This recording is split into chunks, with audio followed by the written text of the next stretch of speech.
Hello, hello. You are listening to WXJM 88.7 Harrisonburg. In the studio with me, DJ Morgan Schaffner, I have the X Ambassadors. Woo, yeah! Alright guys, would you like to introduce yourselves? I'm Sam. I'm Adam. I don't want to introduce myself. That's Casey. I'm Noah. Noah, Casey, Adam, and Sam. Sam. Oh Yeah. yes. And so, for anyone out there who is listening, let's start first with, how did you guys get your name, the X Ambassadors? Oh man, it's a really boring story. We were trying. I think the hardest thing for a band to do is to come up with a name. We were struggling with finding a name for it so long, and then Adam was sitting behind his drum kit, and he uses these drum heads. Called a Coded Ambassador. Drumhead is Remo is the company, and it just said Ambassador on his drum. So he's like, "Hey, what about the name Ambassadors?" And we were like, "Oh, cool, that sounds fine." and then that was the one we all hated the least. And then when we signed with Interscope last year, we were having some trouble clearing the name because there are a bunch of other bands called the Ambassadors, and There were like so we just put other acts or something. Yeah, we slapped an X in front of it, and it looked cool and it sounded cool. I do a lot of the graphic design stuff for our band, so it kind of opened a lot of cool doors for me. For sure, graphically. It almost looks like a superhero team name or something. That's right. X marks the spot. Or X-Men, which is X-Men? my favorite. Oh, that is good. Yeah, I was going to say, I work for the University Program Board, and we had actually looked at booking you guys like maybe a year and a half ago. Oh yeah. Or maybe it was before you guys had gotten signed, and I remember it was like the Ambassadors. I remember like, so why did it change? So now I have my answer. There's your boring story. Awesome. You got it out of me. I didn't want to tell you, but we'll work out a better one next time. Yeah. And so I was curious. So I know some of you are brothers, and yes, Casey and I are brothers. Casey and you are brothers. So how did the rest of you come together as a band? What's the story behind that? Well, Casey and I grew up playing music with our mom.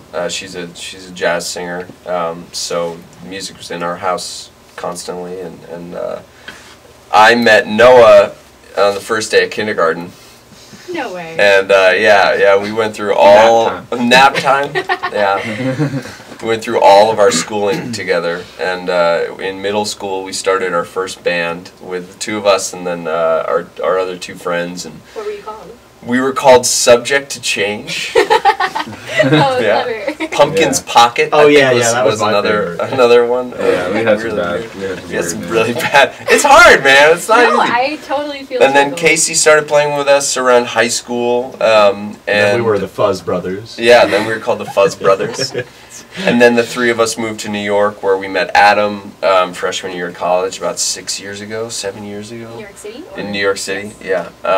And we, played together a little bit in college. It wasn't until after we all graduated and we were like, what's next, that we all decided that this was going to be something we were going to really take seriously. And we settled down, went into the studio, cut our first EP, the Litos EP. This was 2010. Okay. So almost 4 years ago. Yeah, it's crazy. Time flies, doesn't it? Time flies, man. Time flies. I'm getting old. Yeah. 25. I'm over the hill. Oh man. Yeah. It's okay. So you guys have had a lot going on, and obviously your sound has changed. But right now, how would you generally describe your sound currently? Well, we always say it's indie rock with some soul and R&B influences. Ooh. Yeah. It's definitely, I mean, we all grew up listening to a lot of hip-hop and R&B, and that was like predominantly like what everyone was listening to when we were kids. And it was the 90s. Yeah, it was the 90s, right? It was the 90s. In New York, you guys are from Ithaca. Well, yeah, we're from Ithaca, so it's a small town, and like a lot of what we heard was on the radio, and that was what was on the radio. And then it wasn't until later on in high school that we got into I got into like some of the proto-punk stuff and like 70s, like the Stooges and Television and Joy Division and Arcade Fire. Yeah, one of my one of my fondest memories. I saw them play in Ithaca when they were on their funeral tour, and it was I was like in a fight with my girlfriend at the time. She was going to some show, and I was like, "You're not going to take me? Yeah. Fine, all right, whatever." And I was wandering around College Town. I bumped into another friend of mine, another pretty girl, and I was like, "Hey, what are you doing tonight?" And she's like, "Oh, I'm going to this concert." I was like, "Really? Huh, that's funny. Okay, I'll go with you." And I X'd my hand with a Sharpie. I didn't have a ticket, so I just snuck into this. It was like a cafeteria, and this band got on stage, and they were called the Arcade Fire, and there were like 200 people there. What? And That's unreal. It was insane. It was was literally, what are the chances? yeah, it was great, man. You know, you could tell right off the bat that was a band that was going to do big stuff. So it was cool to witness. Awesome. And so, speaking of bands doing stuff. Oh yeah. So I know there's a connection with Dan Reynolds from Imagine Dragons. And so do you want to kind of get into the story behind that? Yeah, sure. So we had a song that was being played on the radio down in Norfolk, Virginia. Virginia represent. Yeah, Virginia represent. We love it. And that was a song called Litos, and that had been really popular on that station, this one station, 96X down there, and Imagine Dragons were down there doing a show, and Dan was talking to one of the guys from the station, and he played him an acoustic version of Unconsolable, and Dan really liked the song and showed it to Alex the Kid, who's their producer. Right. And then Alex and I and the rest of the band, we got on a conference call back in New York, talked a little bit, then I met with him in London for a couple drinks, and then we met again in LA in February, and we all got in the studio together, and that's where we started recording Love Songs, Drug Songs. Yeah. So how long ago was that? It was I guess a year ago. A year ago. Yeah. From a year ago from this month is when we recorded well, happy Love Songs. anniversary. Yeah. That's crazy. I didn't even realize it was. Yeah. That's And we didn't end up signing until a month later, so we signed at the end of March. Very nice. Yeah. And so yeah, you're signed to Interscope. Interscope and Kid in a Corner. Yeah. Kid in a Corner via Interscope. Yeah. Okay, cool. And so what has the journey signing to a major label been like? I mean, it's crazy, you know, you enter the big leagues and everything changes. It's you know, we were always fighting, you know, with a million other bands to like get signed. That was like the big thing, you know. That's South by Southwest, you know. That's you know, a big reason why we would go every year is, you know, because we wanted to build buzz and eventually get signed. And now that we're signed, it's like, you know, you're a small fish in a much, you know, bigger. Well, actually, you're a smaller fish in a smaller pond, but it's still, but it's there's a lot of sharks. A lot of sharks. Yeah, you know, it's but it's great, you know, and we are really lucky to have Alex on our side because he's doing so incredibly well right now, and to be on his label and to, you know, to be in his good graces and he to have him like, as, you know, credibility. He's our, you know, he's our A&R guy, he's our producer, and he's our label head. Wow. So all in one, that's someone who's really, you know, got some pull and who's going to make stuff happen for us, and stuff has been happening for us. So that's all we can ask for, you know. All right. So you guys have been touring a lot. A lot. A lot. I want to know, what has it been like touring with the likes of Imagine Dragons and The Naked and the Famous and Panic at the Disco? It's great. It's like the best kind of exposure, you know. We, from the get-go, have always wanted to be the best live band that we could possibly be, and playing these shows with these bands who, you know, have, first of all, are all incredible in their own right, and they have these big shows that they put on, you know. So coming on as an opening act, it's challenging, you know, but we, I think, have stepped up to that challenge and really made sure that our show can be just as exciting as the big show with the big lights and you know. Can match that. But yeah, we want to try to the match. energy. Yeah, we have to, you know, or else you gonna just remember. get no one's gonna remember. So it's been a real learning experience. For sure, that. as a performer. Yeah. But it's great, you know. It's total. We get totally spoiled, man. And I'm like, sure. you know, we go back and we're playing our own shows. You know, we're playing club shows and it's dirty and grimy and you We know, don't have catering. no catering. Yeah. Might get Yeah, a taco or two. Yeah, Yeah, might get a taco. exactly. If we're lucky, if we're real good. yeah. So it's kind of nice to go on stage knowing that there's guaranteed to gonna be be people there. thousands of people Yeah, there. that's true. No, definitely. And so, from all of these amazing experiences that you guys have been, you know, been able to do, what's been your favorite city or town to play in so far?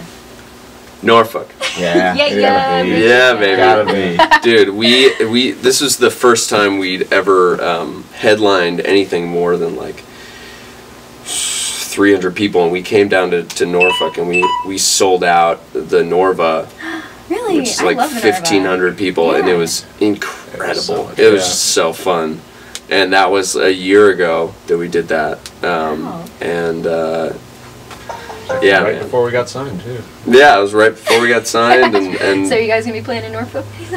we will actually. We're holding off, you know, for a little while, just because we gotta develop in other markets. Mm-hmm. But we will be back as soon Yeah. as we can. You know, it's like it's a home away from home for us. Keep so. that in mind, Harrisonburg. They'll That's be back. right. We'll be back. We'll be back. And I noticed that you guys have some pretty cool stuff going on in 2014.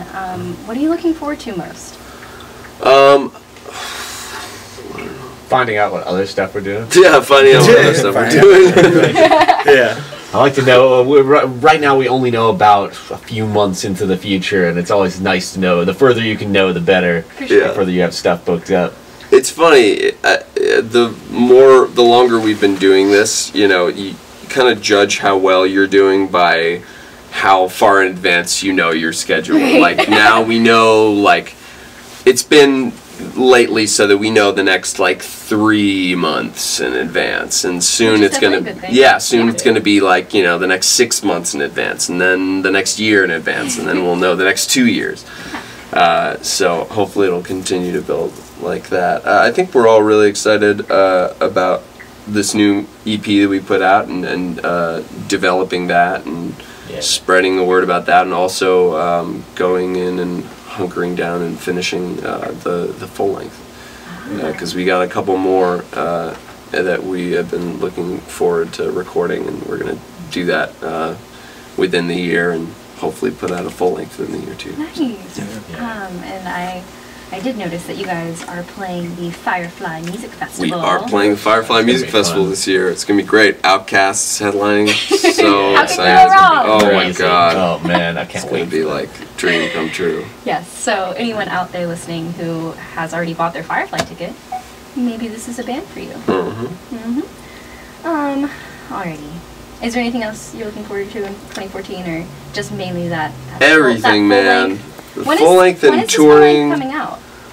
We don't have a date for it yet. You know, we haven't even gotten into the studio to finish those songs. But it's gonna have both EPs in their entirety on it, It's as like well as 3 or like four, maybe even 5 more songs. So.